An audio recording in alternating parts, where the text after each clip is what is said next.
En los pasillos sombríos del majestuoso palacio de los duques de Alba, donde el eco de los tacones se mezcla con el susurro de los cortinajes de terciopelo, una sombra emergió y dejó una marca indeleble.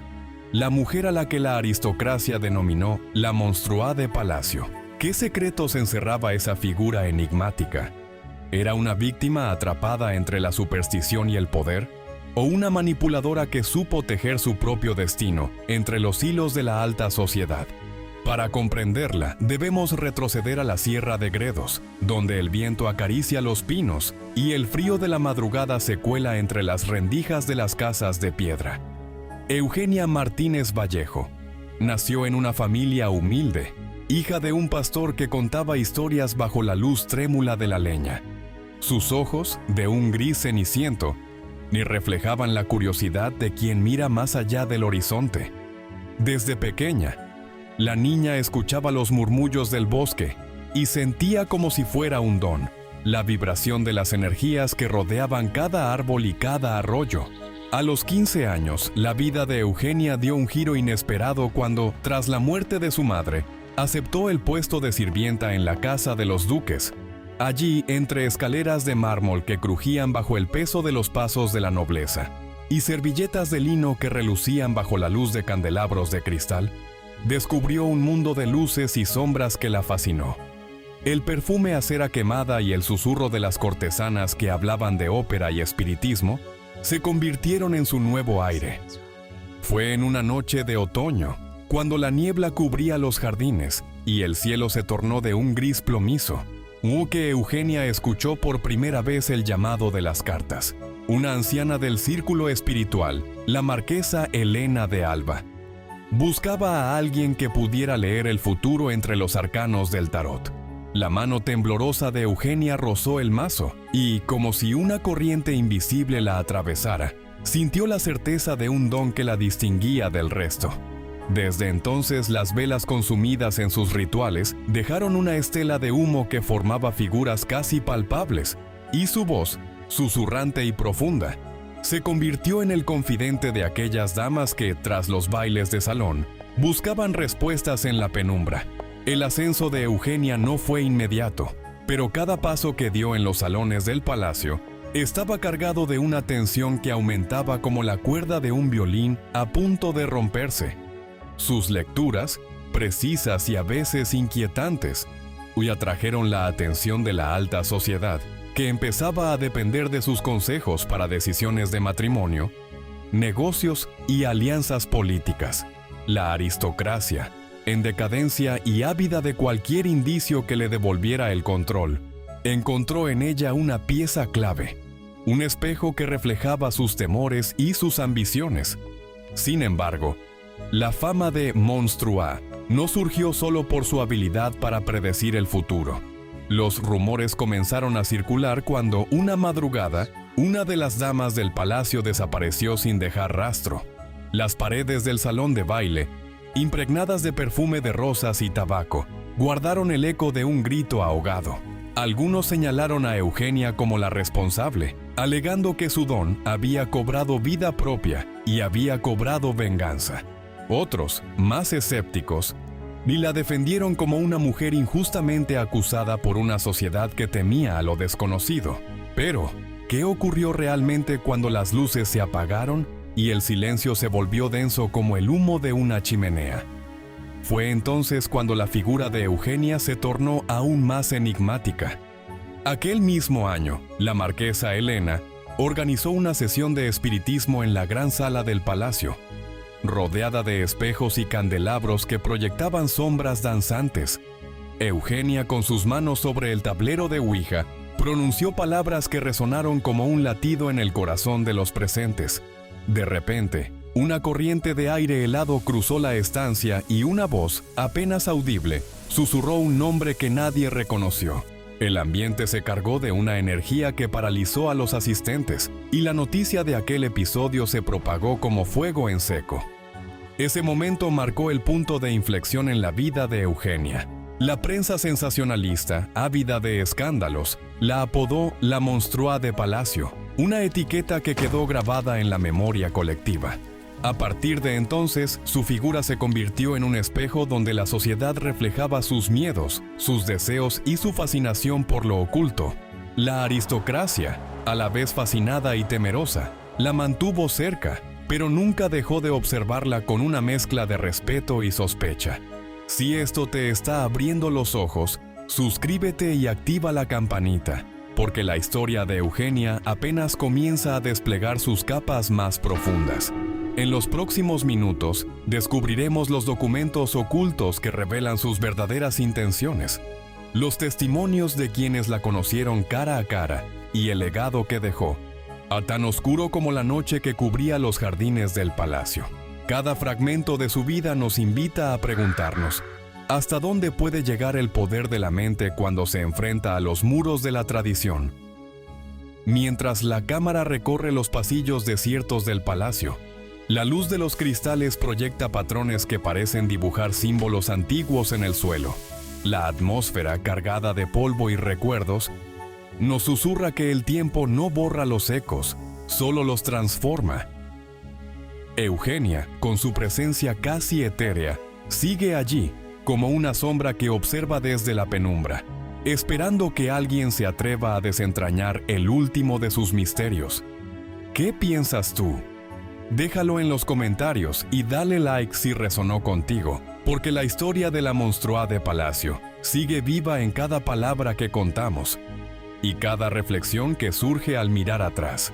Los archivos que hoy hemos desenterrado provienen de una caja de madera que, según los registros del propio palacio, estuvo sellada durante más de 90 años. Dentro, entre papeles amarillentos y tinta corrida, se hallan cartas manuscritas por la marquesa Elena de Alba, dirigidas a un círculo de espiritistas de la capital. En esas misivas, la marquesa describe con detalle cómo Eugenia, con una voz que parecía provenir de los corredores del más allá, le reveló los nombres de los herederos que, según la tradición, se verían envueltos en tragedias inminentes.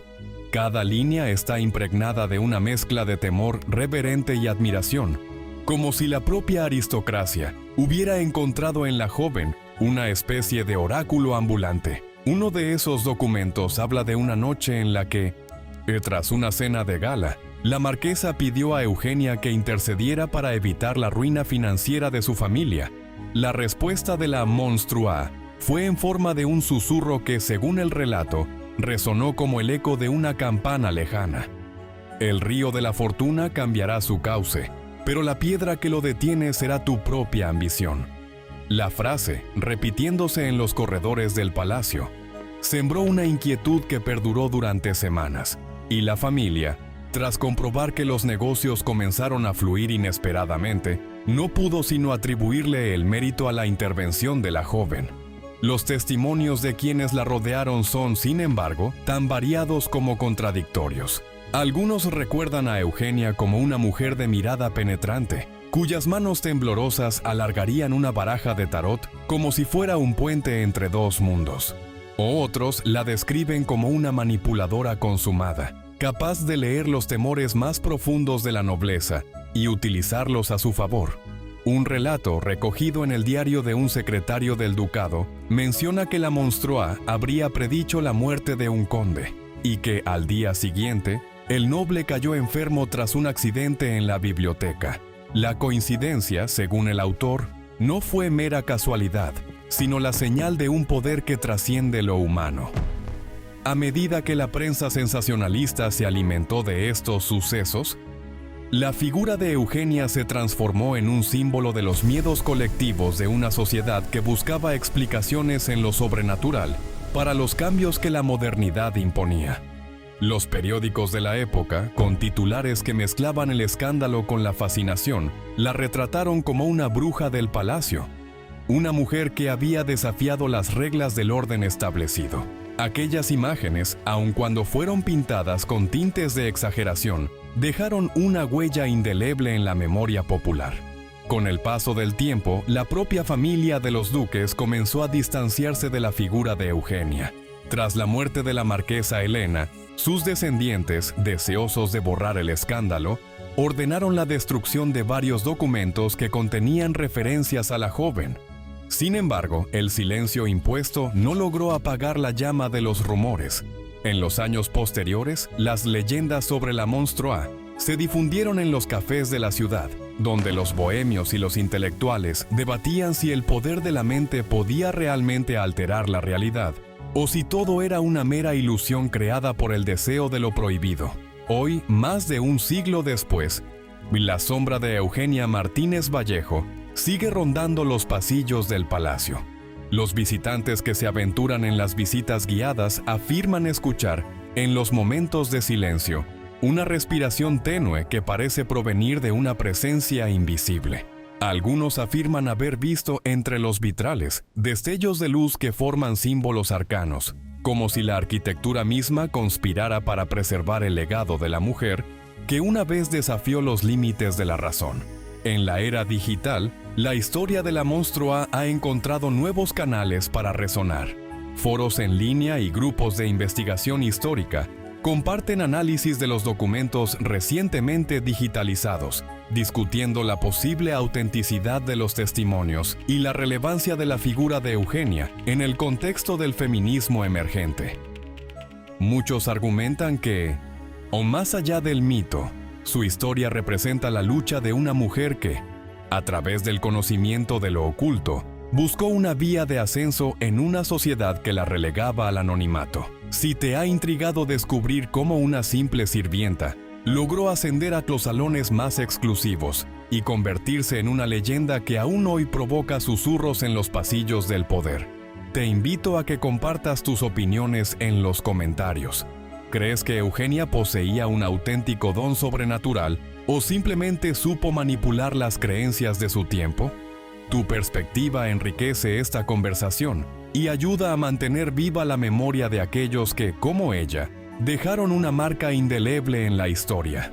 Ahora, mientras la cámara se aleja lentamente del palacio y la luz del atardecer tiñe de dorado los muros de piedra, reflexionamos sobre la fragilidad de la fama y la eternidad del rumor. Cada generación tiende a reinterpretar los hechos según sus propias inquietudes, y la historia de Eugenia nos recuerda que el poder de la narración puede ser tan contundente como cualquier decreto real. En el silencio que queda después de la última nota musical, escuchamos la pregunta que siempre ha acompañado a los grandes enigmas. ¿Qué es lo que realmente define a una persona? ¿Su acción o la percepción que los demás tienen de ella? Antes de cerrar, no olvides suscribirte y activar la campanita para que no te pierdas los próximos episodios donde exploraremos otras figuras olvidadas que, como Eugenia, desafían los límites entre la realidad y la fantasía. Si este relato te ha llegado al corazón, regálanos un like y comparte el video con aquellos que disfrutan de los misterios que se esconden tras los muros de la historia. Cada gesto ayuda a que estas voces del pasado continúen resonando en la era presente. En última instancia, la vida de la Monstrua de Palacio es un espejo que refleja nuestras propias ansiedades y esperanzas. Nos invita a cuestionar la naturaleza del poder, la credibilidad de lo inexplicable y la manera en que, a través del tiempo, los nombres pueden transformarse en leyenda. Gracias por acompañarnos en este viaje a través de los pasillos del ayer. La próxima vez que cruces la puerta de un edificio antiguo, tal vez escuches, entre el crujir de la madera y el susurro del viento, la tenue voz de Eugenia recordándonos que, aunque los muros cambien, los ecos de aquellos que los habitaron perduran.